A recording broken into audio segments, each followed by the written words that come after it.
Hai, perkenalkan nama saya Dedi Berianto.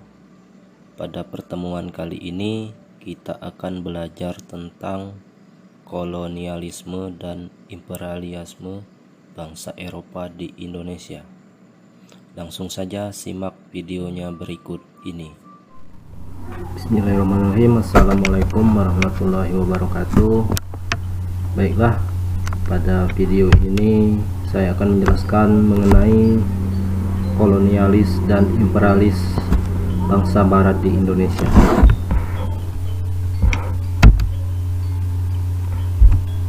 Ada beberapa materi yang ingin kita bahas pada video ini. Yang pertama, pengertian imperialis dan kolonialis.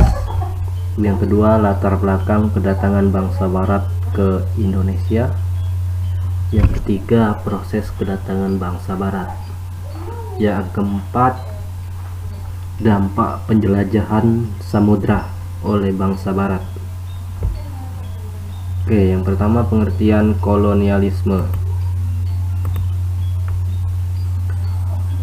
Jadi kolonialisme yaitu upaya yang dilakukan negara-negara penguasa dalam rangka menguasai suatu daerah atau wilayah untuk mendapatkan sumber daya. Jadi kolonialisme ini contohnya seperti Portugis, Spanyol, Belanda, dan Inggris. Negara-negara tersebut berhasil menguasai negara-negara lainnya termasuk Indonesia.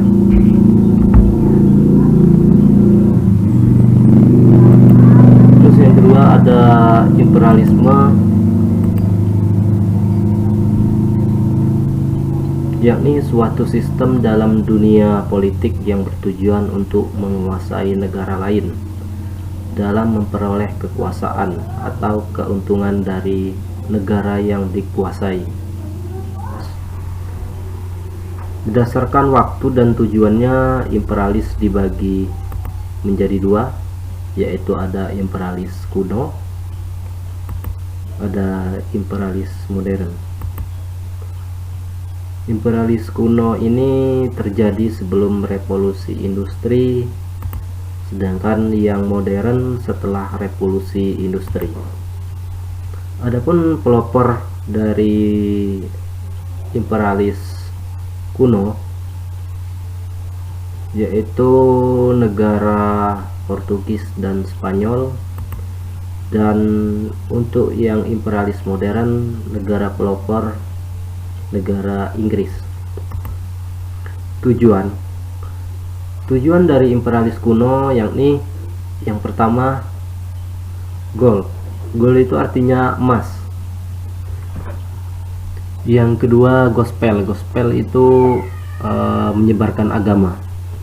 Agama yang disebarkan ini agama Nasrani. Sedangkan glory ini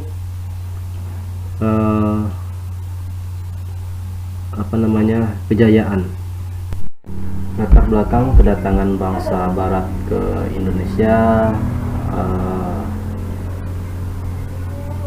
bisa kita pahami bahwa kekayaan alam Indonesia yang melimpah telah menarik perhatian bangsa barat untuk datang ke Nusantara atau Indonesia.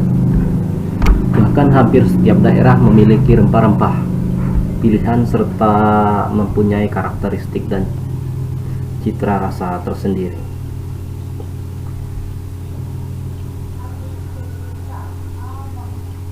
Hal inilah yang menjadikan bangsa barat berbondong-bondong untuk masuk ke Indonesia dengan alasan berdagang. Kendati demikian, tujuan awal untuk berdagang nampaknya pupus. Mengapa? Karena kekayaan alam di Indonesia yang mendorong adanya penjajahan bangsa barat terhadap pribumi, sehingga menimbulkan kesengsaraan dan penderitaan rakyat Indonesia. Selain karena ada daya tarik, Indonesia merupakan penghasil rempah-rempah terbaik dan terbesar. Ada beberapa faktor lainnya yang mendorong bangsa barat untuk datang ke Indonesia, Yang pertama yakni motivasi 3G, Gold, Gospel, dan Glory. Yang kedua revolusi industri. Yang ketiga dikuasainya Konstantinopel oleh Kekaisaran Turki Utsmani.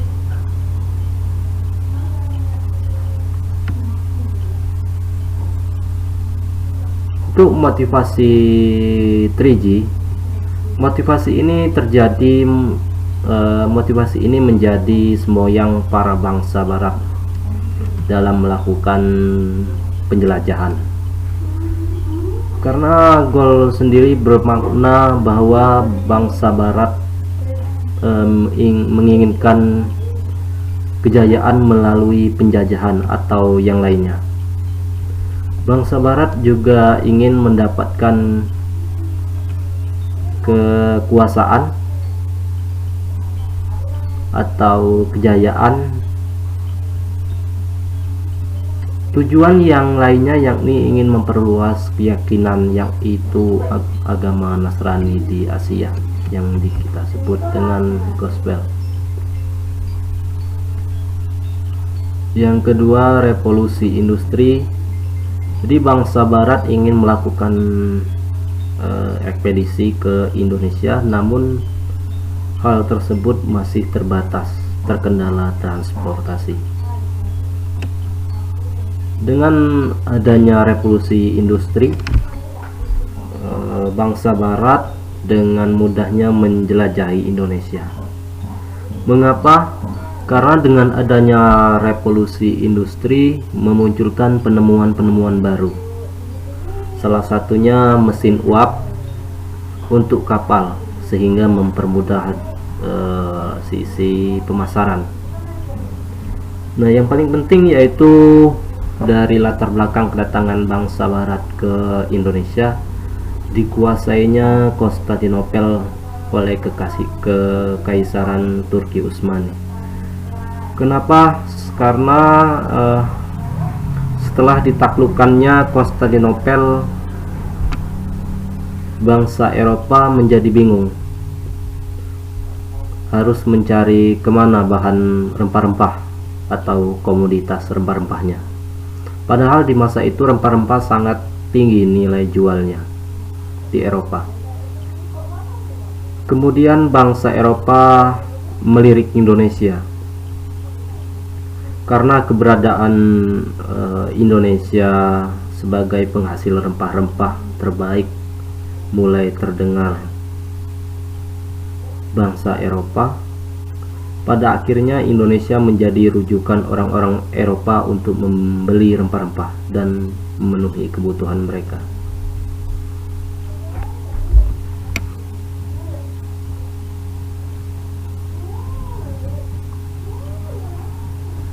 Dan pada tahun 1453 Kekaisaran Turki Utsmani di bawah pimpinan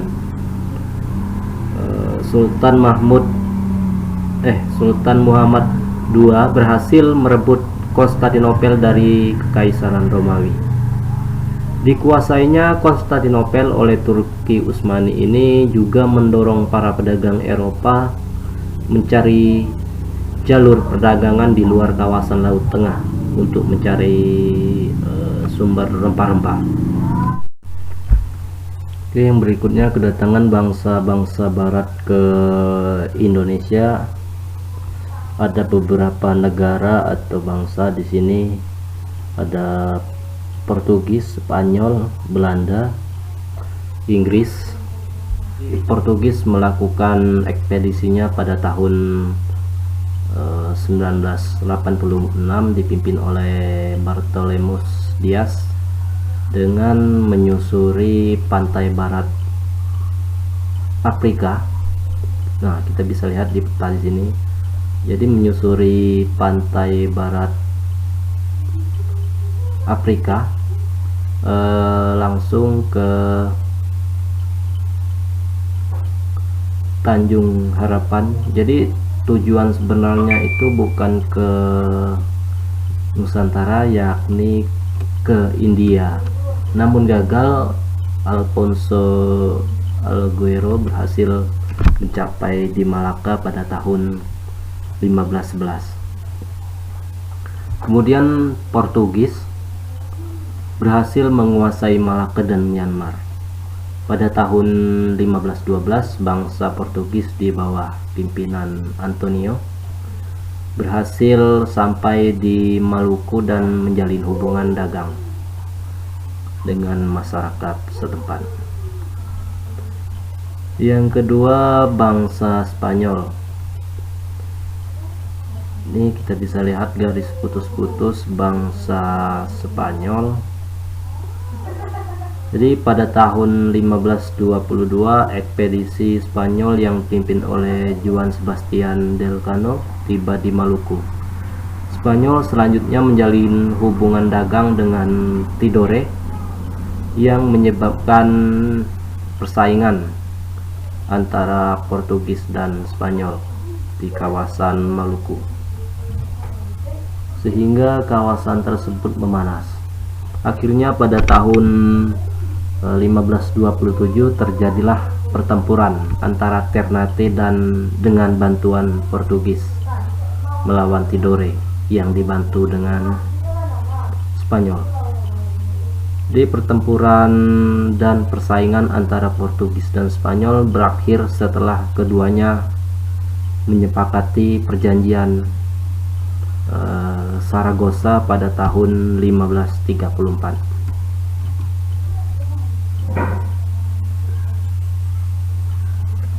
Setelah bangsa Spanyol, yakni bangsa Belanda.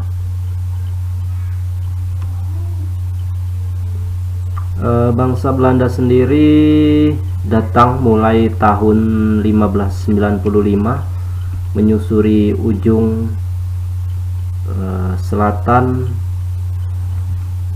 Afrika di bawah pimpinan Cornelis de Houtman. Belanda tiba di Indonesia, tepatnya di pelabuhan Banten, yaitu melalui Selat Sunda pada tahun 1596.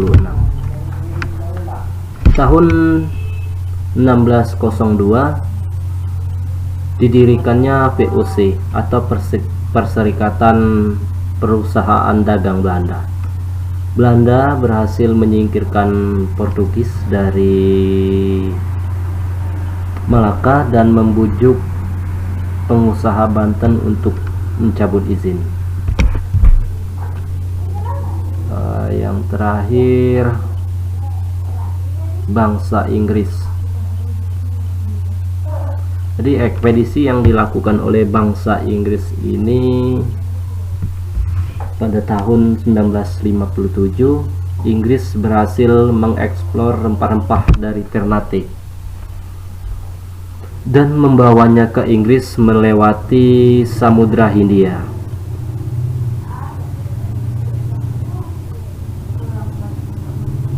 Melalui Perserikatan Dagang Inggris atau disebut dengan EIC, East Indian Company, Inggris berhasil menjadi salah satu negara penjajah dengan jajahan terluas di Asia pada saat itu.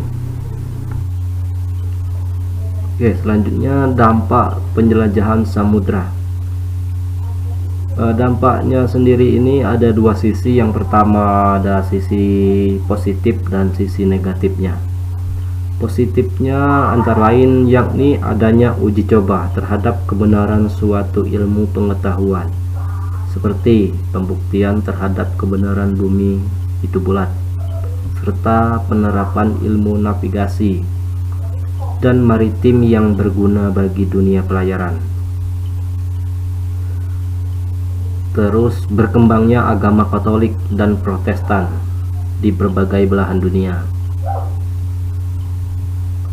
serta berubahnya pola perdagangan yang semula bersumber langsung dari daerah asal menjadi sistem perdagangan transit yang mengakibatkan berbaurnya kebudayaan lokal dengan kebudayaan yang baru atau asing yang dibawa oleh penjelajah samudra tersebut.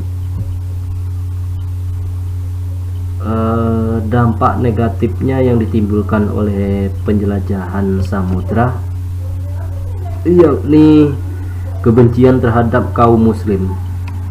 Mengapa dilandasi semangat Reconquista, yaitu semangat pembalasan terhadap kekuasaan Islam dimanapun yang dijumpainya sebagai tindak lanjut dari perang salib. Selain itu, dampak atau sisi negatif lain dari penjelajahan dan penemuan daerah baru, yakni adanya suatu paham yang berkembang dan cenderung menyimpang dari kolonialis dan imperialisme.